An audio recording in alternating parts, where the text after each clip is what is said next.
Good morning, students of class 12. Today I discuss about the chapter 2 in the sexual reproduction in flowering plants. उसमें जो है mega स्पोरेंसिस आपको पढ़ाऊंगा कि mega स्पोरेंसिस actually है क्या. ठीक है, जैसे आपने माइक्रोस्पोरेंसिस पढ़ा था कि फॉर्मेशन ऑफ माइक्रोस्पोर और pollen grain from the microspore mother cell, उसी तरीके से formation of megaspore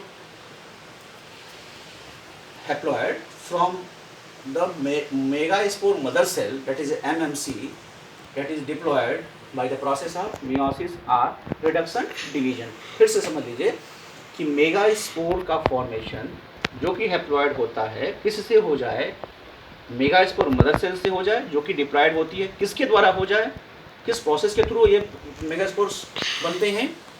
by the process of meiosis. ठीक है, जिससे 4 हैप्लॉइड मेगास्पोर का फॉर्मेशन होता है. एक्चुअली है क्या कि जब मेगास्पोर का फॉर्मेशन स्टार्ट होता है तो न्यूक्लियस के अंदर जो सेल्स होती है हाइपोडर्मल रीजन में, कुछ सेल्स आर्चीस्पोरियल सेल्स के जैसे बिहेव करती हैं. आर्चीस्पोरियल सेल नॉर्मल सेल से थोड़ी सी बड़ी होंगी, डेंस साइटोप्लाज्म होगा.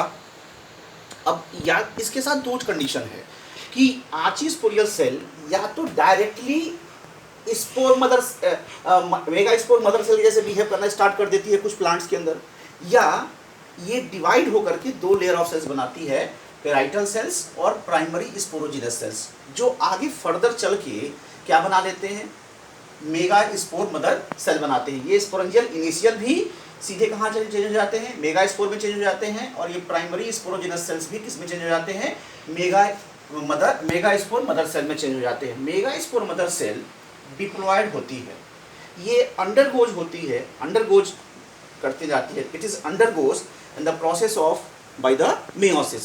Clear? In this during the meiosis is you will very known that in the meiosis the chromosome number is half and the resultant is 4 cells are produced. So the gametes are formed, they are the haploids. So here 4 megaspore haploid cells are formed. Clear? फिर से बता दूं कि megaspore mother cells जो diploid होती है वो divide करती है. कैसे डिवाइड करती है? बाय द मियोसिस और reduction division, and they form the 4 haploid megaspore. This 4 megaspore is fate of this 4 megaspore haploid is the formation of female gametophyte. Clear? ये क्या बनाते हैं? आगे चल के फीमेल गैमेटोफाइट बनाते हैं. कैसे बनाते हैं फीमेल गैमेटोफाइट के? ध्यान दीजिएगा, बिल्कुल इसी पर कुछ क्वेश्चंस पूछे जाते हैं नीट के अंदर कि जो फंक्शनल मेगास्पोर है, एक फंक्शनल मेगास्पोर से कितने मेगास्पोर मदर सेल से कितने सेल बने? 4 सेल बने. अभी 4 सेल से क्या बनेगा? एम्ब्रियो सैक बनेगा.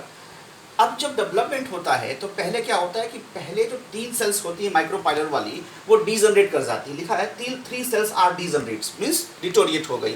एक फंक्शनल सेल होती है, माइटोसिस करती है.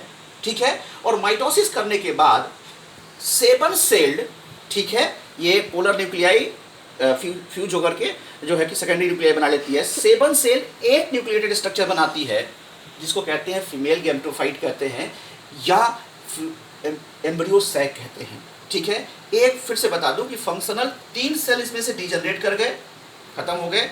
एक बचा, एक ने माइटोसिस किया. आप जानते हो सेल नंबर बढ़ाने के लिए माइटोसिस होता है. जब ये डिवाइड किया, 1 से 2 सेल बने, 2 से 4 सेल बने, और 4 से 8 बन गए. कितने सेल बने?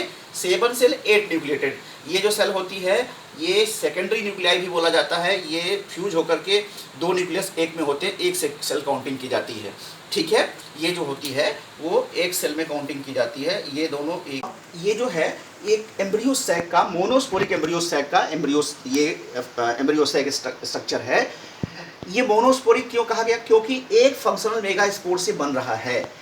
ठीक है, ये पॉलीगोनम नामक एक प्लांट होता है, उसमें पाया जाता है, इसीलिए इसको पॉलीगोनम टाइप भी कहते हैं. एग्जामिनेशन में इस पे क्वेश्चंस भी आते हैं, लेवल करने के लिए भी आता है. एनसीईआरटी में अच्छा डायग्राम दिया है, इसको देखिएगा, इसको जरूर करिएगा. ठीक है, दूसरा जो एम्ब्रियो सैक है उसमें क्या हुआ कि यहाँ पर एक तीनों डिजनरेट कर रहे थे, यहाँ पर क्या हुआ, ऊपर वाले 2 डिजनरेट कर गए, बचे कितने? 2. अब इससे जो बनेंगे एम्ब्रियो सैक बनेगा उसको क्या बोलेंगे? बाइस्पोरिक एम्ब्रियो सैक बोलेंगे. क्लियर? अब बाइस्पोरिक एम्ब्रियो सैक जो बनेगा, ठीक है, वो डिफरेंट सेल स्ट्रक्चर का होता है, वो आपको नहीं पढ़ना है, आपको मोनोस्पोरिक ही पढ़ना है. मैं आपको एग्जामिनेशन पॉइंट ऑफ व्यू से बता दे रहा हूँ। कुछ प्लांट ऐसे होते हैं, यानी कि जो एम्ब्रियो सैक का डेवलपमेंट होता है प्लांट्स के अंदर, एंजियोस्पर्म के अंदर, 3 तरीके का होता है। एक होता है मोनोस्पोरिक एम्ब्रियो सैक डेवलपमेंट, एक होता है बाइस्पोरिक और एक होता है टेट्रास्पोरिक। इसमें क्या हुआ टेट्रास्पोरिक में कि चारों सेल्स जो बने थे फंक्शनल, जो मेगास्पोर हैप्लॉइड थे मेगास्पोर मदर सेल से, वो चारों ही एम्ब्रियो सैक के बनाने में यूज हो गए। इसीलिए क्या बोला जाता है, इससे जो एम्ब्रियो सैक बनता है उसको टेट्रास्पोरिक एम्ब्रियो सैक बोला जाता है। क्या बोला जाता है? टेट्रास्पोरिक एम्ब्रियो सैक बोला जाता है।